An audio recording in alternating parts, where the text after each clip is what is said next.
Hi అండి. Vegetable rice ఎప్పుడు ఒకేలాగా కాకుండా ఇలా సింపుల్గా టేస్టీగా ఇంట్లోనే ఉన్న వాటితో ఇలా చేస్తున్నాను. పిల్లలు పెద్దలు మెచ్చేలాగా ఈ పలావ్ అయితే ఉంటుంది.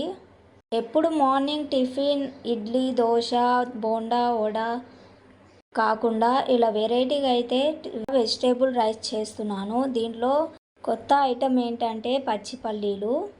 మొదటిగా ఆయిల్ వేసేసుకొని అన్నీ ఆయిల్లో అయితే ఫ్రై చేసుకోవాలి. దానికి తగ్గట్టుగా ఉప్పు కారం మసాలా టేస్ట్కి తగ్గట్టుగా వేసేసుకొని ఆయిల్లో కొంచెం ఫ్రై అయ్యేంత వరకు ఉంచుకొని బియ్యం ఒక కప్పు తీసుకుంటే 3 కప్పులు నీళ్ళు తీసుకోవాలి.